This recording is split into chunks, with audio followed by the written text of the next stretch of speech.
The Weight of Steel, John Garand's final legacy. The blueprint rested on his desk like a gravestone, technical drawings of the M14 rifle scattered across months of sleepless calculations. John Garand's weathered hands trembled slightly as he studied the specifications one final time. Outside his Springfield Armory workshop, winter snow fell on Massachusetts in early 1957, but inside, the weight of replacing America's most beloved battle rifle pressed down like summer heat. He was 67 years old, and the Army had given him an impossible task: design something better than the weapon that had won a world war. The scent of machine oil and old coffee hung in the air, mixed with the metallic tang that had become as familiar as his own breath after 40 years in this place. Garand adjusted his wire-rimmed glasses and traced a finger along the receiver assembly drawing. Every line represented a choice between past and future, between proven reliability and untested innovation. "Sir, the test results from yesterday's firing trials."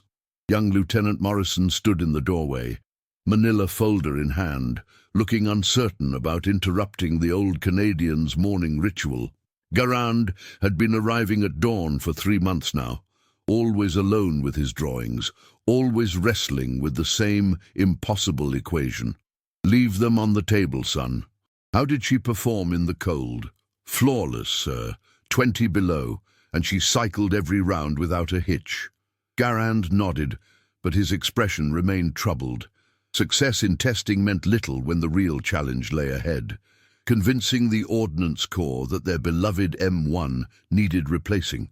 The rifle that had carried American forces through Normandy, across the Pacific, and to victory now felt like ancient history in the face of Soviet AK-47s cutting down American boys in Korea.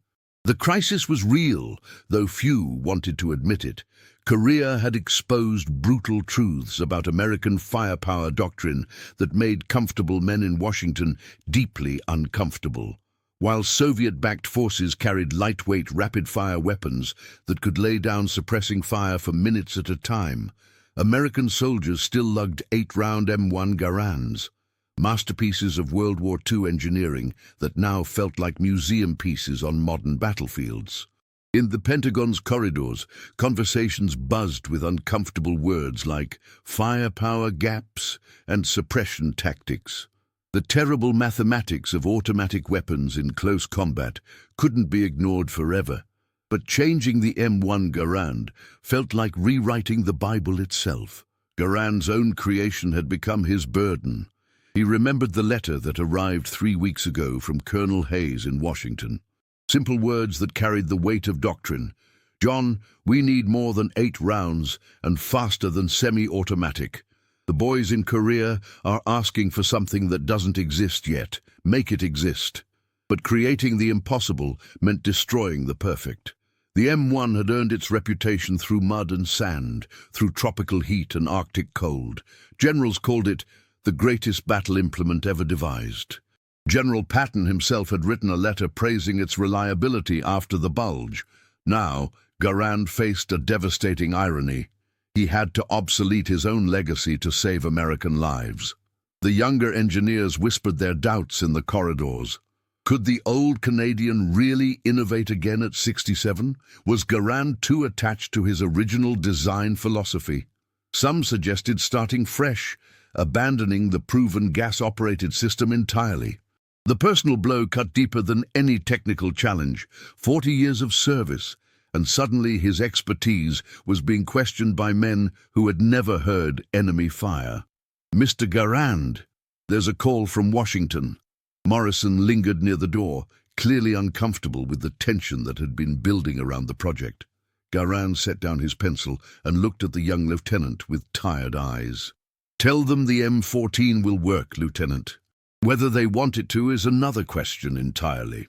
As Morrison's footsteps echoed down the hallway, Garand returned to his drawings. The rifle taking shape on paper represented more than engineering. It was a bridge between eras, a weapon designed for wars not yet fought.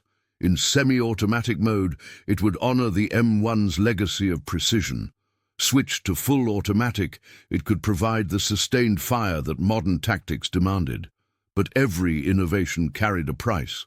The walnut stock that preserved traditional American rifle aesthetics would soon cradle 7.62mm NATO rounds designed to kill at ranges exceeding 500 yards.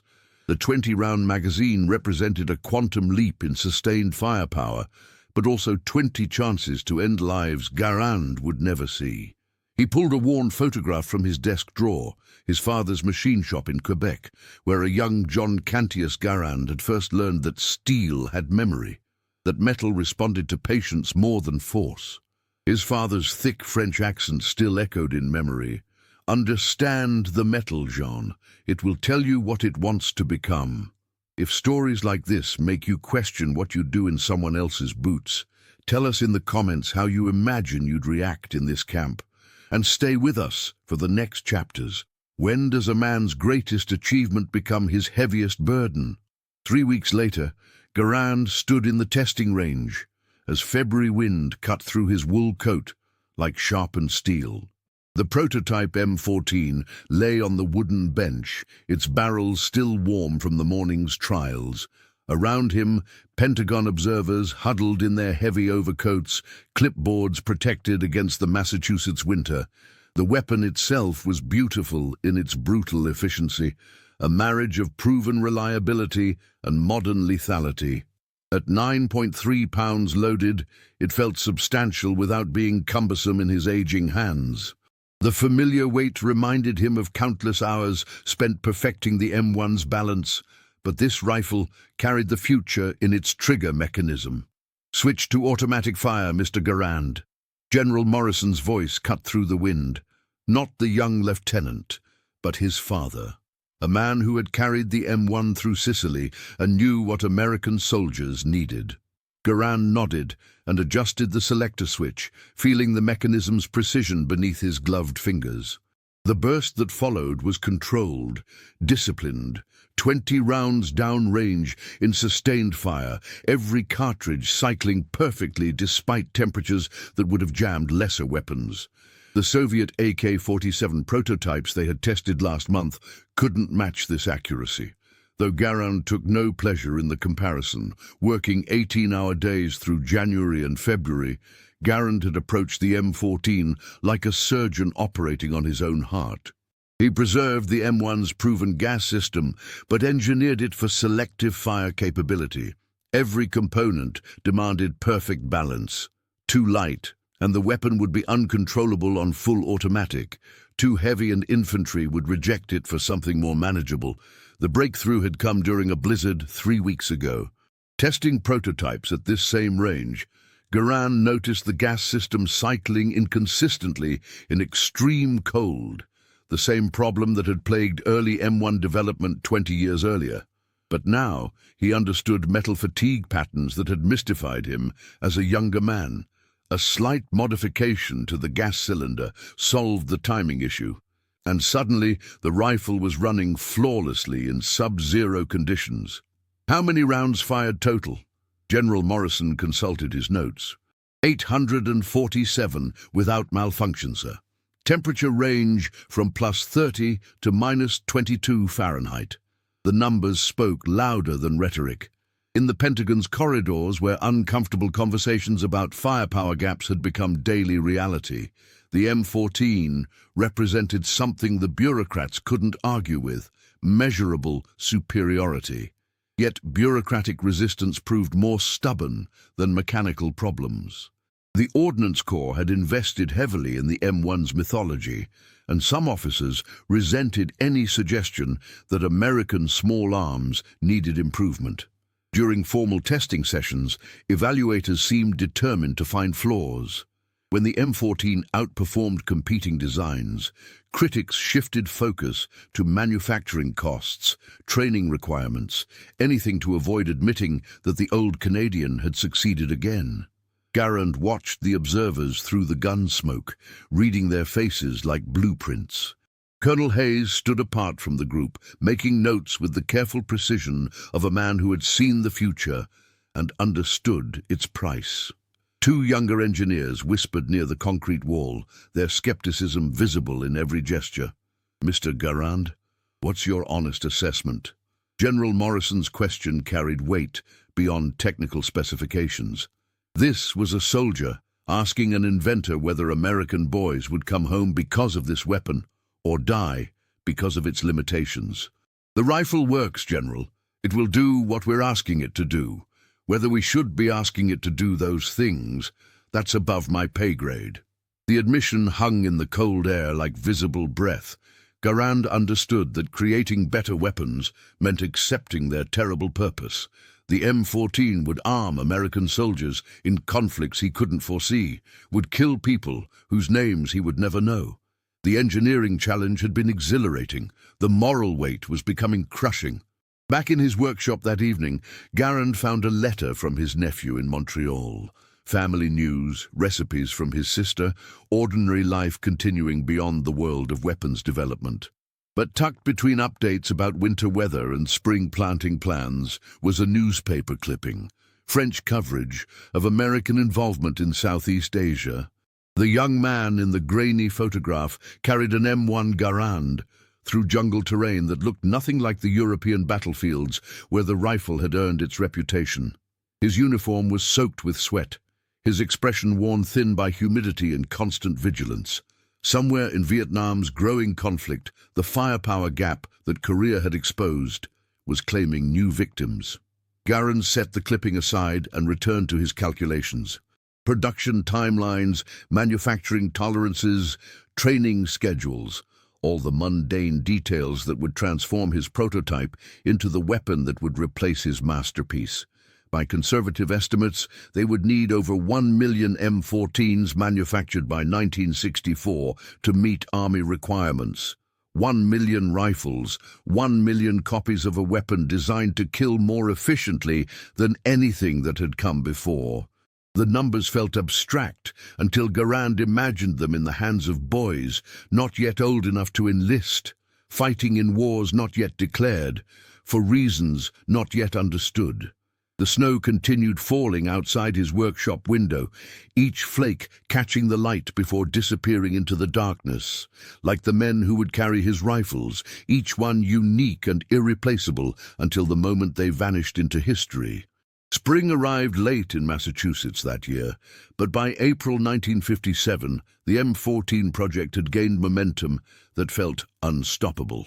Garand walked through the expanded production facility, watching machinists transform raw steel into the components of his final creation. The familiar sounds of metalworking filled the air, the precise rhythm of lathes, the sharp percussion of stamping presses, the whispered conversations of men who understood that their craftsmanship would travel to distant battlefields. The letter from Washington had arrived that morning, typed on official letterhead, with language that made everything real. The M14 rifle has been officially adopted as the standard service weapon of the United States Army, effective immediately. Production authorization, unlimited. Congratulations on a remarkable achievement. But Garand's triumph felt hollow as he read those words. Official adoption meant the end of speculation, the beginning of consequence. Somewhere in the Pentagon's planning rooms, strategists were already calculating how many M14s would be needed for Southeast Asia, where American advisors were quietly becoming American combatants. "Mr. Garand, there's someone here to see you." The voice belonged to Margaret Sullivan, the secretary who had been organizing his chaotic schedule since January. A small woman with sharp eyes and infinite patience, she had become essential to managing the flood of visitors, reporters, and military officials who wanted to meet the man behind America's newest weapon. "Who is it this time, Margaret?" Another reporter wanting to know how it feels to arm democracy. "Father McKenna from St. Patrick's. Says he knew your family in Quebec." The name stopped Garand mid-step. Father McKenna had been a young priest when the Garand family moved south to Connecticut, but he had kept in touch through letters over the decades. A visit from him meant more than professional courtesy. It meant someone had questions about conscience that couldn't be answered in engineering specifications.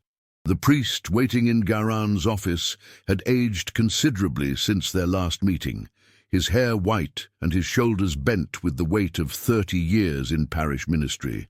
But his eyes remained sharp, and his handshake carried the strength of a man accustomed to bearing others' burdens. "Jean, you look tired." "Father, I look old. There's a difference, though not much of one anymore." Father McKenna settled into the chair across from Garan's desk, his gaze taking in the scattered blueprints and technical manuals. Between them lay the latest prototype M14, disassembled for maintenance inspection. "I've been reading about your new rifle in the newspapers. They say it's revolutionary. They say a lot of things, most of them true, some of them important, few of them useful." The priest smiled at that, recognizing the deflection as vintage Garand, precise, practical, and slightly uncomfortable with praise. But his expression grew serious as he leaned forward. "Jean, I've been ministering to soldiers' families for 20 years. The mothers ask me questions I can't answer, about purpose, about necessity, about whether the weapons their sons carry make them safer or put them in greater danger." Garan's hands found the rifle's receiver, his fingers tracing the familiar contours, while his mind wrestled with implications. The M14 combined M1 precision with automatic weapons firepower, exactly as designed. In comparative evaluations against foreign weapons systems, when M14 prototypes consistently outshot Soviet AK-47s in accuracy while matching their reliability, even skeptical observers had been forced to acknowledge his achievement. "Father, I make tools. Other men decide how to use them. That's how it's always been. Is it? Because the papers say this rifle can do things the M1 couldn't. More firepower, sustained automatic fire, longer effective range. That sounds like you're not just making tools, you're changing how wars are fought." The conversation that followed lasted 2 hours, touching on questions that engineering school had never prepared Garan to answer. What responsibility did a weapons designer bear for the consequences of his innovation? Could creating more effective instruments of war actually reduce suffering by shortening conflicts? Did the moral weight of invention rest with the creator or the user? Father McKenna left without offering easy answers, but his final words lingered. "Jean, your father taught you that steel has memory. Perhaps it's time to consider what memories you're forging into these weapons." That evening, Garand worked late in his empty office, reviewing production reports and timeline projections. By 1964, over 1 million M14s would be manufactured. The rifle was already serving through early Vietnam deployments, earning respect for its accuracy and stopping power in jungle conditions that differed drastically from the European terrain where its predecessor had proven itself. But military doctrine was evolving faster than anyone had anticipated. Reports from Southeast Asia suggested that even the M14's improvements might not be sufficient for the close-quarters combat characterizing modern asymmetric warfare. Already, whispers in Pentagon corridors spoke of transitioning to the experimental M16 system, lighter weapons optimized for different tactical realities. The irony cut deeply. Garand had spent 3 years creating a rifle superior to the M1 in every measurable way, but it was arriving at precisely the wrong moment, too late for World War II's long-range battles, too early for modern urban warfare doctrine that demanded different capabilities entirely. A telegram arrived near midnight, delivered by a young soldier whose serious expression suggested urgent content. The message was brief. First M14s deployed to advisory units, South Vietnam. Performance excellent. Request expedited production schedule. Colonel Hayes, Pentagon. Garand set the telegram aside and looked out his office window at the Massachusetts night. Somewhere across the Pacific Ocean, American soldiers were carrying his rifles into conflicts that would reshape the world. Each weapon bore his signature in its engineering, his choices in its capabilities, his legacy in its steel. Do you think you'd cling to what you were taught back home, or to what your own eyes see in a place like this? Comment which side you'd lean toward. and share this episode with someone who loves real human stories from history. What does a man owe to the future when his life's work becomes tomorrow's burden? By autumn 1957, production lines at Springfield Armory hummed with three-shift efficiency. Garand walked through the facility each morning at dawn, watching his design transform from blueprint to reality in the hands of skilled machinists who treated each weapon with the reverence due to instruments of American power. The familiar scent of cutting oil and hot metal filled the air, but something had changed in the atmosphere, an urgency that spoke of distant battles and immediate needs.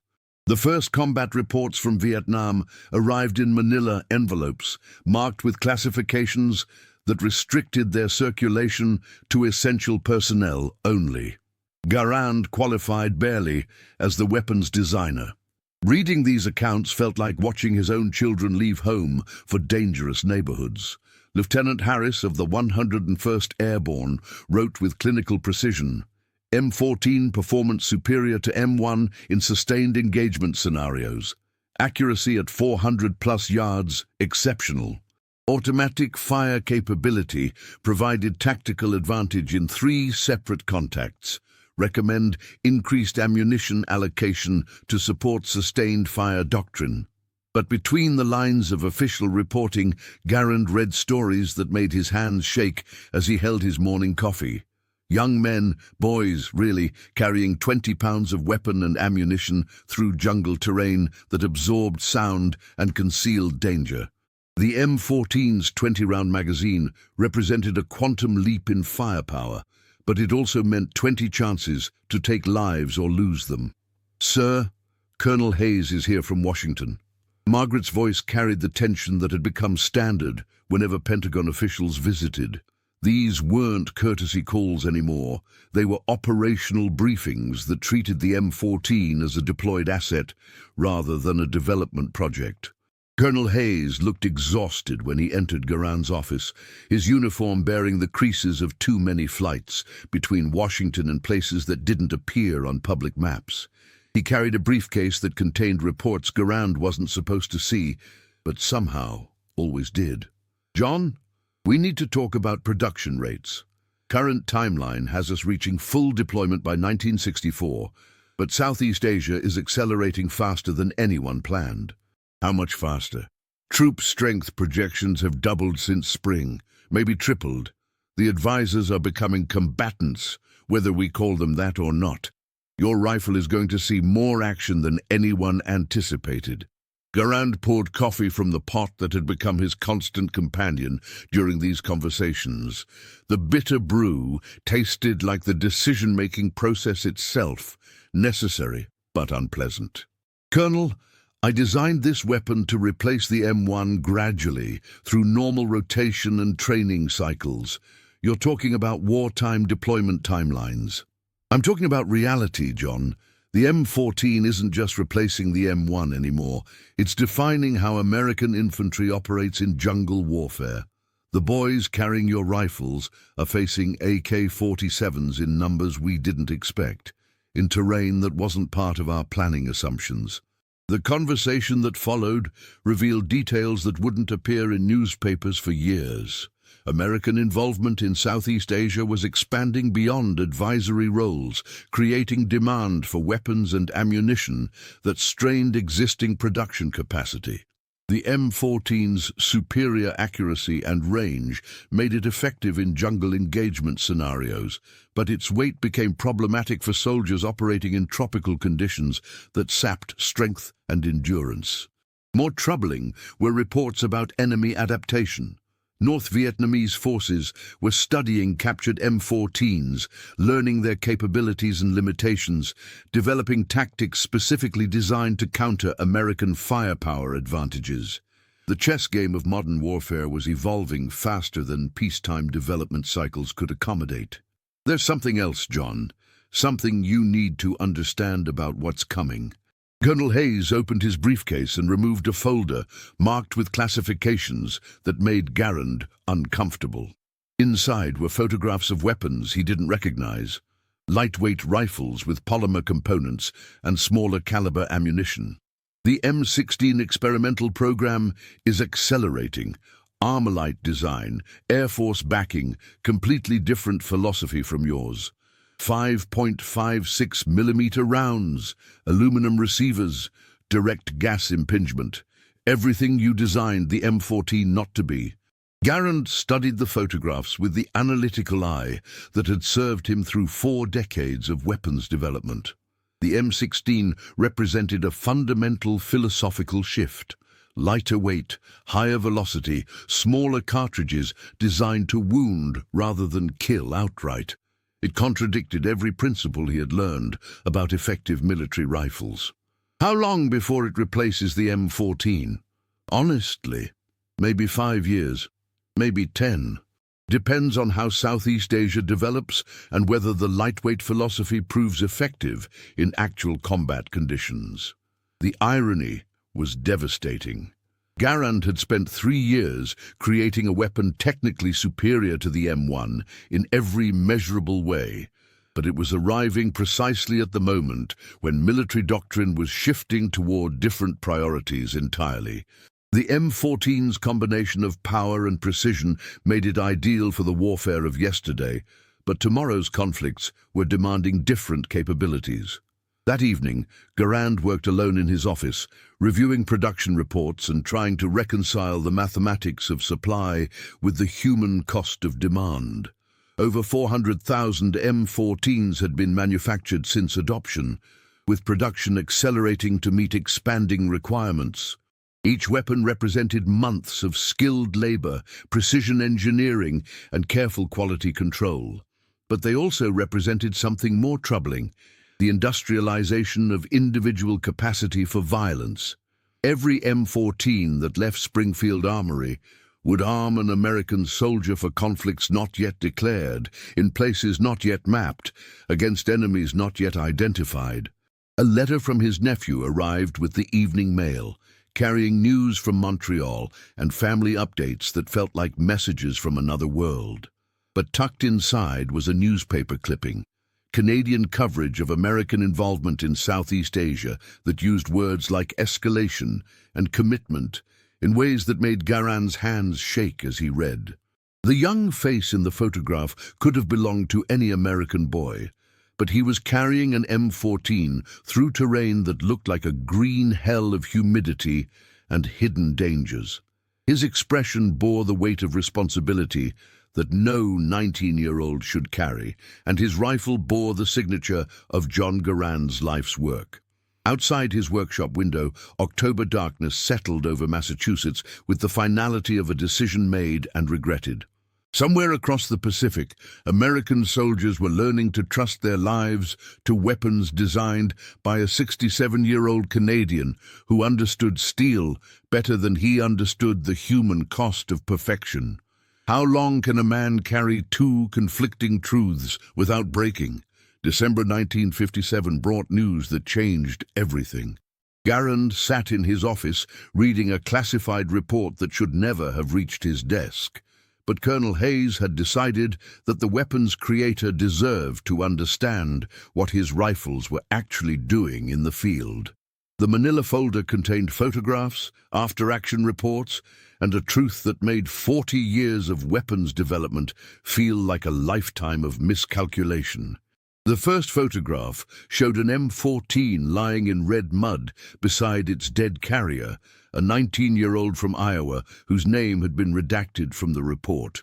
The rifle remained functional despite the conditions that had claimed its user, a testament to engineering excellence that felt like condemnation rather than vindication. But it was the second document that shattered everything Garand thought he understood about his life's work. A captured North Vietnamese report, translated by Army intelligence, analyzing American small arms effectiveness and recommending tactical countermeasures. The enemy was studying his rifles with the same analytical precision he had brought to their creation, learning their capabilities and developing methods to neutralize American technological advantages. "Mr. Garand, there's a young woman here to see you. Says she's Sergeant Thompson's sister." Margaret's voice carried a weight that made Garand's chest tighten.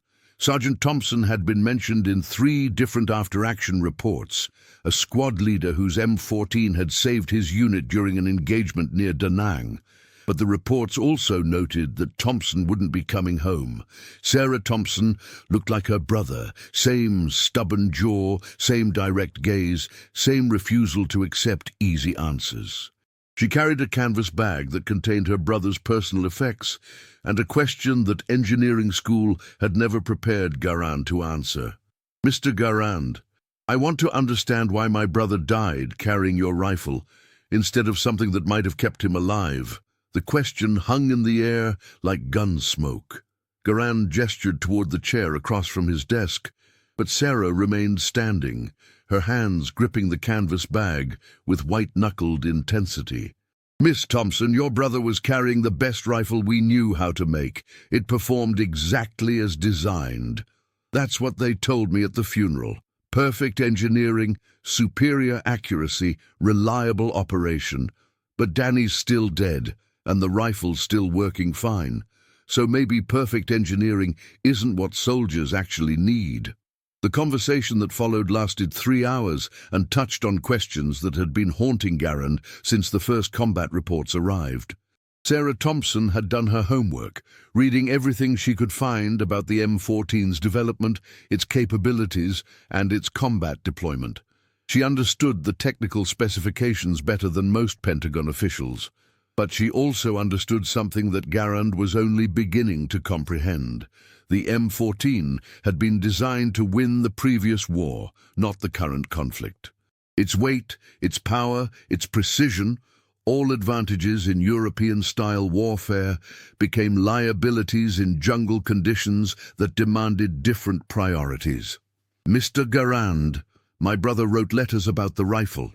Said it was too heavy for long patrols, too powerful for close-quarters fighting, too complex for field maintenance in humidity that rusted everything. But he also said it saved his life twice before it failed to save him the 3rd time." Sarah reached into her canvas bag and removed a worn notebook, her brother's field journal, pages stained with sweat and mud, and experiences that would never appear in official reports. She opened it to a page marked with a pressed flower and began reading in a voice that barely concealed her grief. "The M14 is a perfect rifle for a war we're not fighting. It's accurate beyond belief at ranges where we never engage the enemy. It's powerful enough to drop a charging elephant, but most of our targets are human beings hiding in vegetation. It's reliable in conditions we never encounter, and problematic in situations we face every day. Someone designed this weapon for battles that happen in textbooks, not jungles that swallow sound and spit out casualties." Garand listened without interrupting, recognizing his life's work in the technical details and his failure in the human consequences.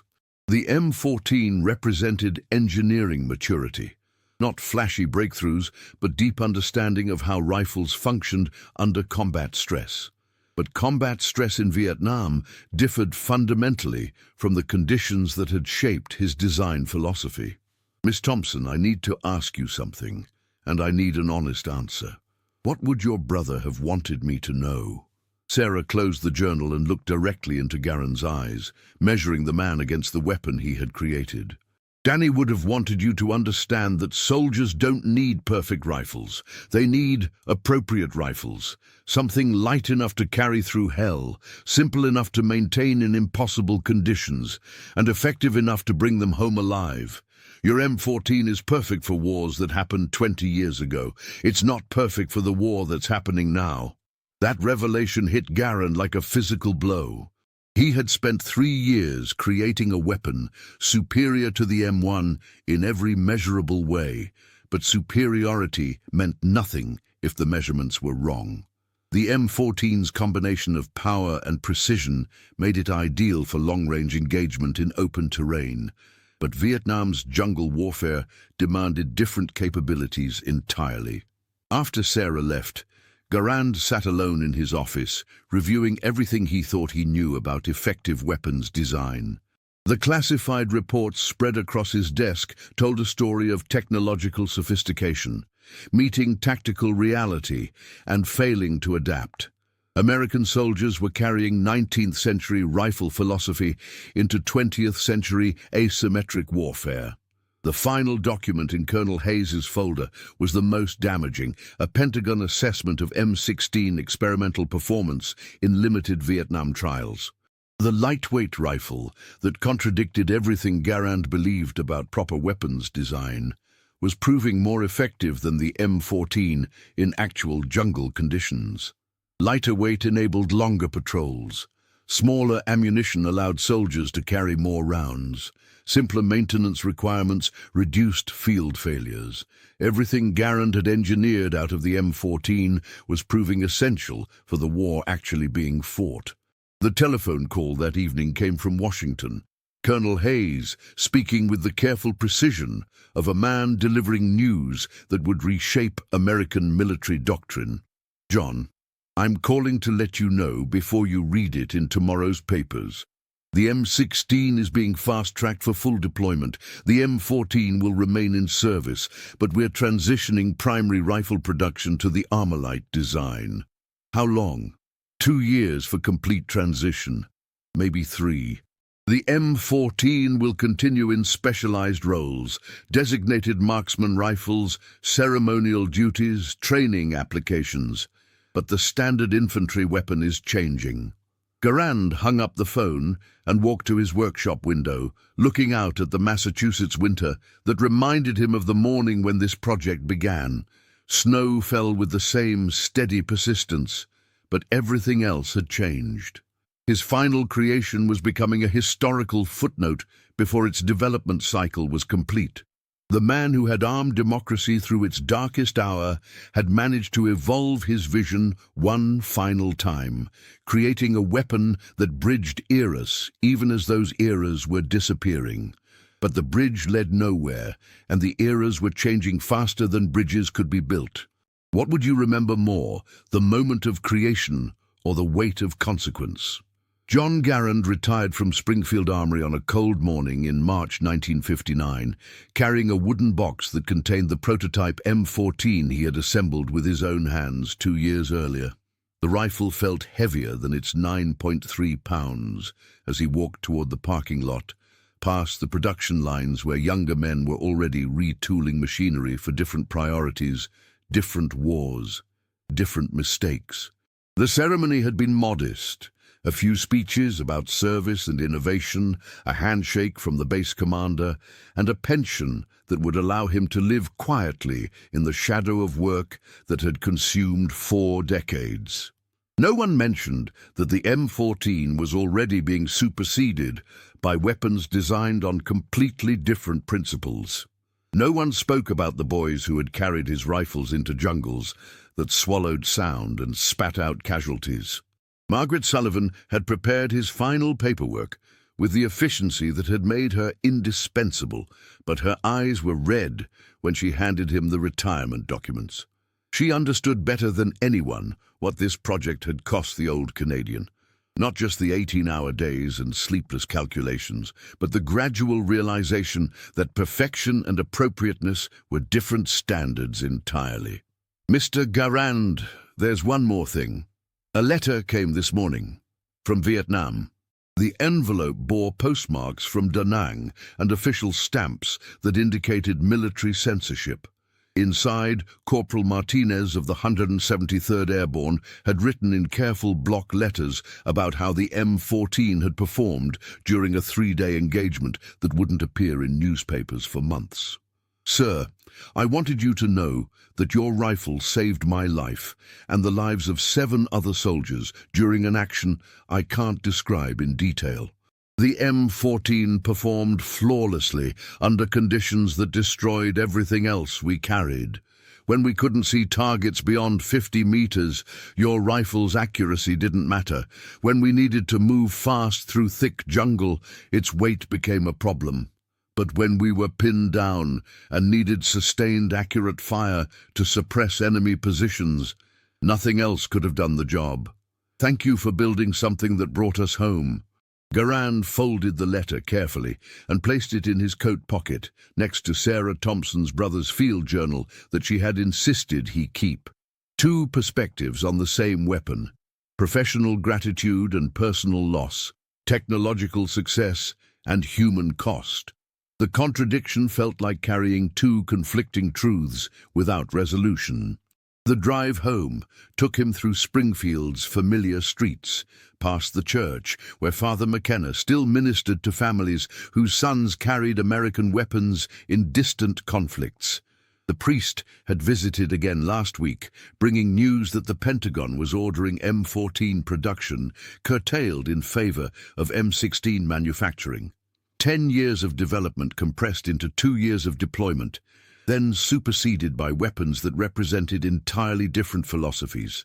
At home, Garand placed the prototype M14 in a gun cabinet that already contained his grandfather's hunting rifle and his father's machinist tools.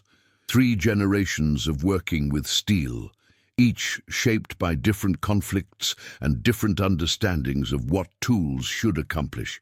His father had taught him that metal responded to patience more than force, but war demanded speed over patience, adaptation over perfection. That evening, he sat in his study reviewing the final production figures that Margaret had included with his retirement paperwork.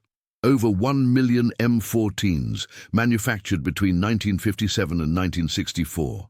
Each rifle bore his engineering signature, his design philosophy, his choices about how American soldiers should be armed for conflicts he couldn't foresee. But the numbers that mattered weren't production statistics.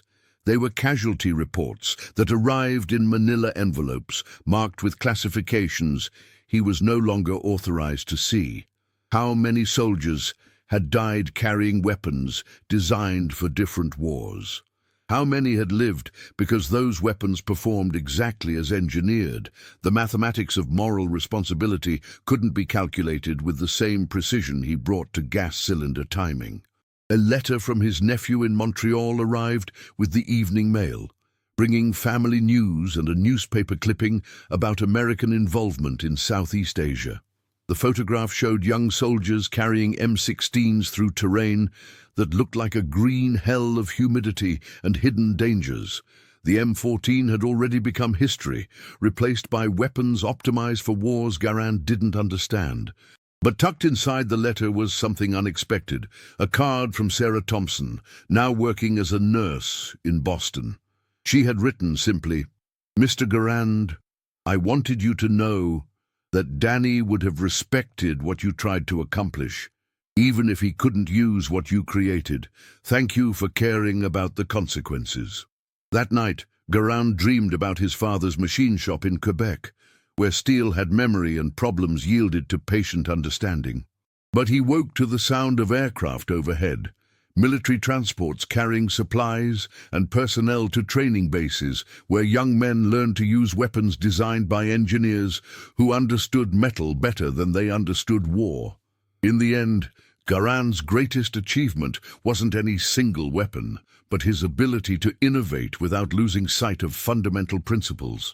The M14 represented engineering maturity, not flashy breakthroughs, but deep understanding of how rifles actually functioned under combat stress. The man who had armed democracy through its darkest hour had managed to evolve his vision one final time, creating a weapon that bridged eras, even as those eras were disappearing. History would remember John Garand primarily for the M1, but those who understood weapons development knew the M14 represented something rarer, the wisdom of experience applied to impossible problems. The mind behind the weapon had tried to replace a legend, and in doing so, had created another. But legends, like rifles, serve their time and pass into history. On quiet evenings in Springfield, when aircraft passed overhead carrying unknown cargo to unknown destinations, Garand would sometimes take out Corporal Martinez's letter and Sarah Thompson's brother's journal. 2 testimonies to the same truth. Weapons work exactly as designed, but design always falls short of reality. The prototype M14 remained in its cabinet, perfectly preserved and permanently obsolete, a testament to the peculiar burden of those who create tools for purposes they cannot control. Steel had memory, as his father taught, But memory was both blessing and curse for men who understood that their life's work would outlast their lives and outrun their intentions. If this story reminded you that even in the darkest times, small acts of humanity still matter, subscribe to the channel, tell us which country you watch from, and invite someone to revisit history with us in the next story. What legacy does a man leave when his masterpiece becomes tomorrow's antique?